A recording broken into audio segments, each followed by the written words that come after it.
So it's my honor and privilege to be the warm-up act for the lunchtime plenary, but to also deliver a conversation about the state of Victory. Victory as an organization and really the state of Victory for our community. First of all, hopefully the conference is going well so far. Love seeing this room full. Really? Wonderful.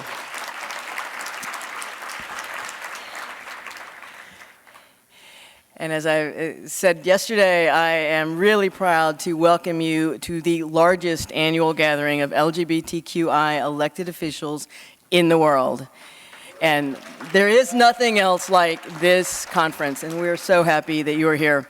A special thank you to our presenting sponsors, Amazon, Comcast, Meta, Toyota, and a myriad of other organizations and entities that help bring all of this together and support us so that we can be together. You know, this was a difficult place for some folks to get with intra-country COVID restrictions, personal health concerns, a number of other issues. But I do believe that it's vital that we get together as we can, both to celebrate our recent gains and to plan the next steps in our movement for political representation. Thank you for joining us in person. There are a small number of folks who are connecting to us virtually. You know, last year's conference was all virtual, but the vast majority of the folks who are engaged in this conference are in person, and it really makes a difference, and truly appreciative of the fact that you have taken the time and the energy to be here. Now, first of all, I know some of you are here for the first time. Just raise your hand if this is the first time you've ever been to one of our conferences. Cool. A lot of newbies. And one of the things we always do is we honor the electoral successes of the past year, but now we get 2 years to catch up on. So if you were elected for the very first time in 2020 or 21, please stand up. Very first time, new elected officials. Welcome, welcome, welcome. Awesome. Now, if you are currently serving, you were previously elected, don't sit down. Y'all get to stand up again, too. All of our current office holders, please stand up.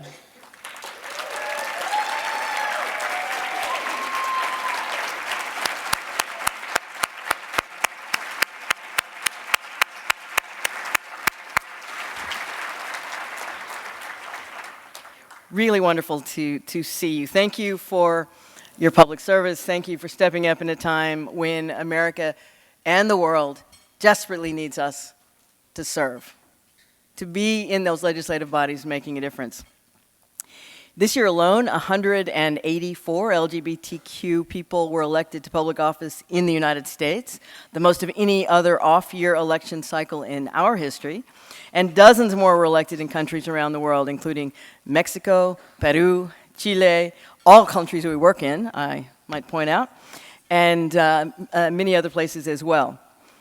Here in the U.S., and if you follow our Out for America map, we expect to have approximately 1,040 out LGBTQ elected officials on the map serving for the first time at one time. This will be the first time we've ever crossed the 1,000 elected official mark. We're very excited about that and something we can celebrate. Come on, let's be a little happy about that. Yeah, one of our goals is to have 2,000 within the next 4 years. So we need to get to work. And while celebrating is important, I would be remiss if I didn't take this first in-person opportunity to reflect on some of the difficulties of the last 2 years. Of course, we faced a global pandemic where public and elected officials became targets for extremists who refuse science, use threats, and worse, to prevent sound health policy. And we faced a global pandemic where public and elected officials have been those folks who refuse science and use threats, and worse, to prevent sound health policy. We've encountered episode after episode of devastating violence against Black people at the hands of those who swore to protect them, followed by national efforts to limit Black Americans and other marginalized communities from access to the ballot box. Dozens of state legislatures are plotting to attack trans, non-binary, and gender non-conforming folks with hateful legislation, using our lives as political weapons. And in our school boards, activists are using racism and transphobia to create chaos, often devolving meetings into little more than verbal altercations and even places of physical violence.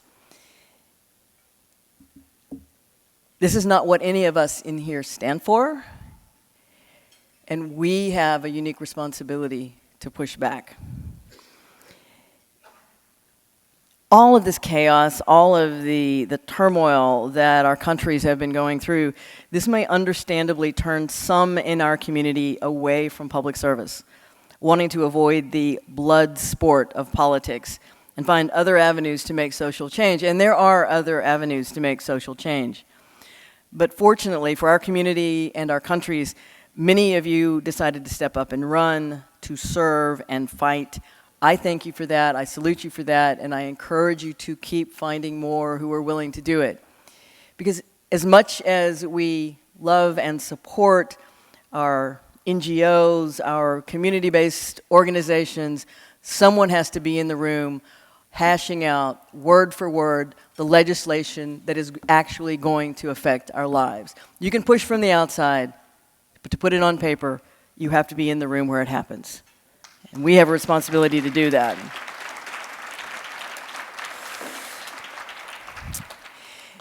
A microcosm of the kind of fights that are taking place is evident just 20 minutes from here in Virginia's largest county, where out gay school board member Carl Frisch lives. Carl's here in the audience today. And I want to describe some of the things that he's been going through. In July, despite external pushback from anti-LGBTQ activists, Carl led the Fairfax County School Board in voting unanimously to enact wide-ranging protections for trans and gender nonconforming students.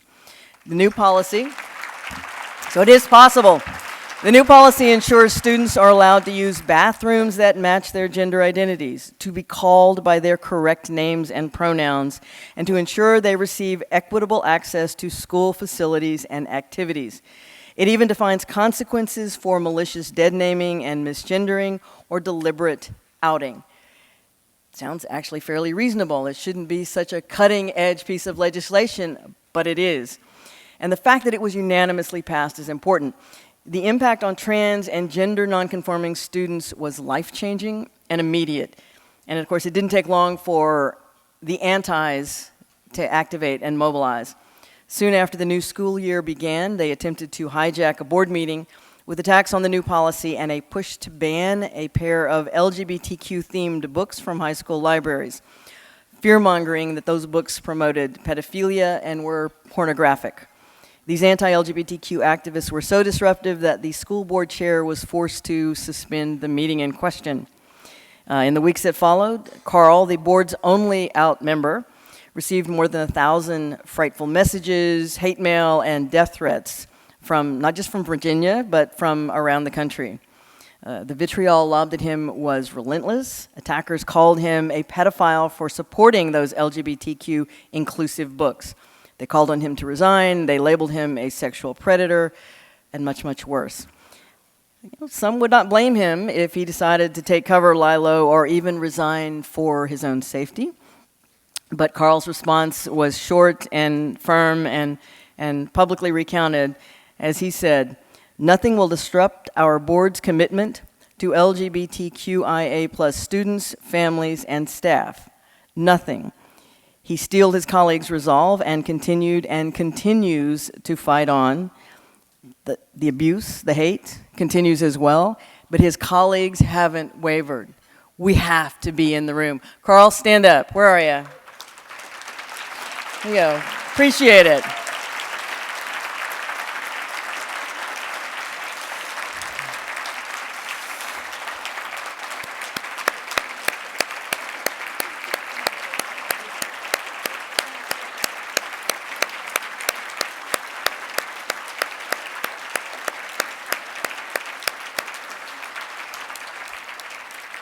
You know, I know a lot of folks tend to think of school boards as entry-level politics. I got to tell you, it is some of the most intense politics you can experience. Parents are there, they're concerned about their kids, and they are not always rational about that. But thank you for staying firm.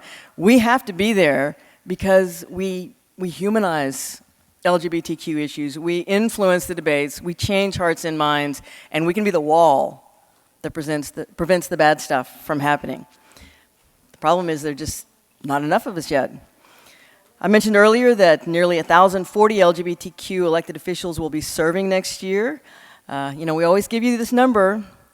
That means we must elect 28,064 more LGBTQ people to public office in the United States just to achieve equitable representation here. It's a lot more work to do. And in most countries around the world, the numbers are even more skewed. We face an enormous gap. A moonshot effort is required to rapidly grow LGBTQ representation in the US and around the world because our opponents are on the move and they're on the offensive. They're mobilizing as we speak to run for school boards, city councils, state legislatures with well-organized campaigns. And here in the United States, the phrase is, take our country back. When they say that, you know what that means? Take this country back from us. Take it away from us. It's a daunting challenge to confront this, but one that Victory Institute has been taking on for a long time. Last year, we adopted a 5-year plan that aspires to be that moonshot effort, a plan that can expand LGBTQ representation faster than at any other time in our history. Now, I have to say, we passed our wonderful new strategic plan in February of 2020 and ran into COVID. But the good news about having a strong and effective strategic plan with good thought behind it is that we didn't have to change the plan, we just had to change a little bit of the order of things that we were doing. But the key element is that in the next 5 years, we at Victory will double our staff to expand the pipeline of LGBTQ leaders, train every LGBTQ person who requests our services, and further support our community of LGBTQ elected and appointed leaders, utilizing both in-person and virtual resources. I want to give you a little bit of an overview of how we intend to do that, because it's all important. These internal resources are not just because we want to grow for growth's sake, but we want to be able to turn these new staff resources to work for you.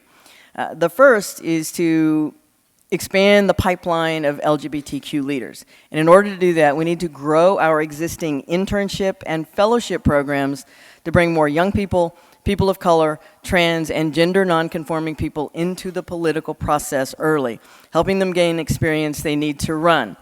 We've had our empowerment fellowship for some time for trans, non-binary, and candidates of color. We just created our new Women Out to Win program, mentoring and training program. We piloted it. We have 4 women in the current program. We're going to grow from there, and we're going to look for opportunities to expand all of our existing leveling up programs.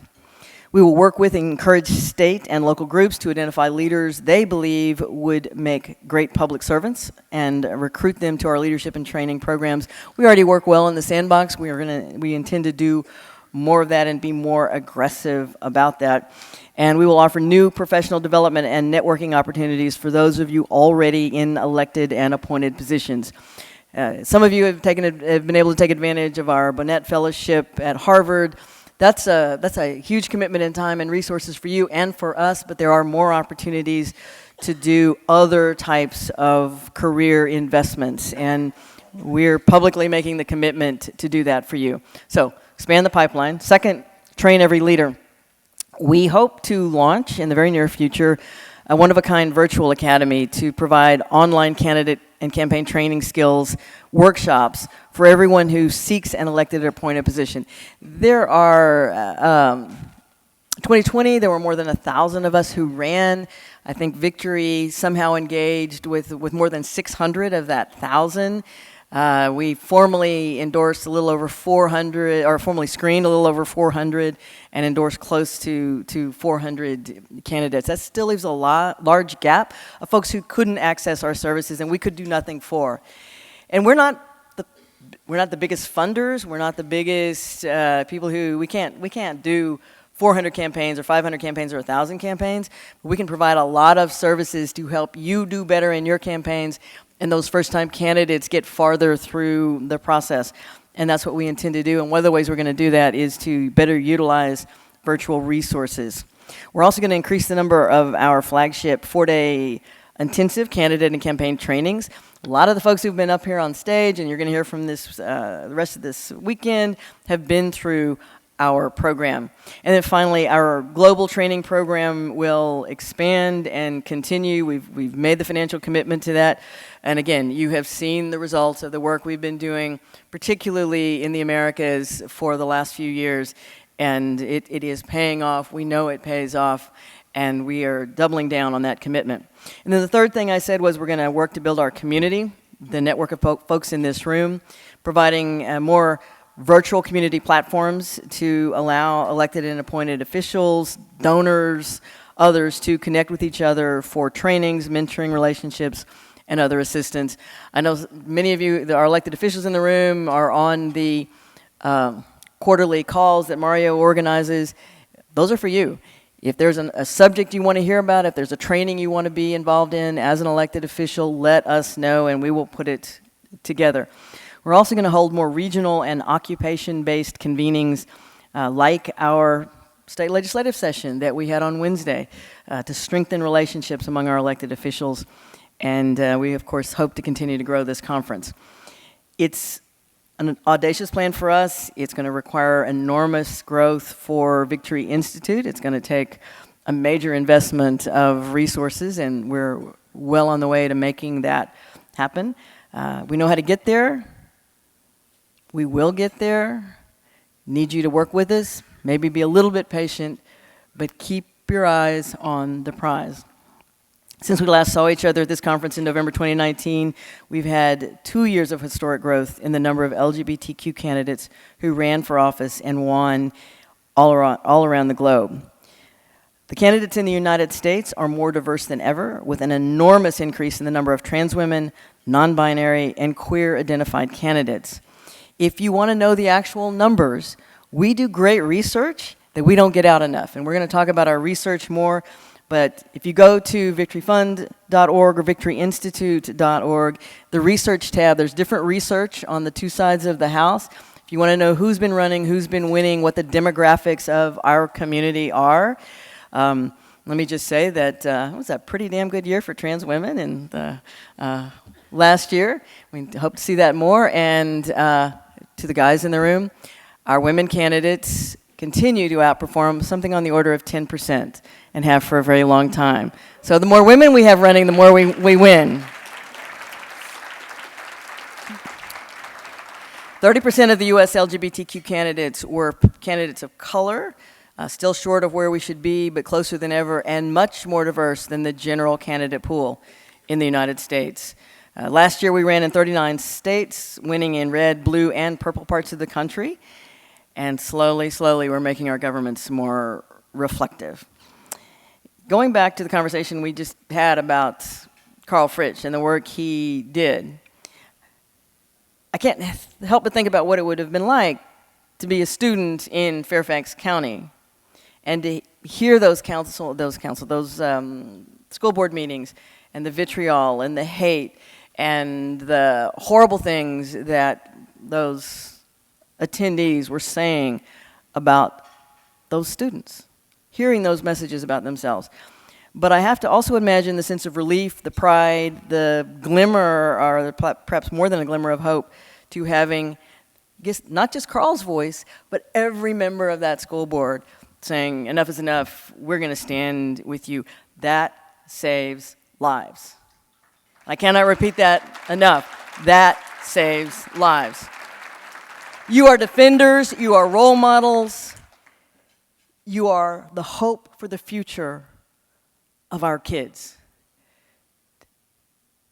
Do not slow down. Do not back up. Do not stop. You are our future. You're their future. Thank you for being here, and I look forward to working with you through this conference to make this conference better, but our community better, and our political atmosphere across the globe stronger for LGBTQI people. Thank you very much.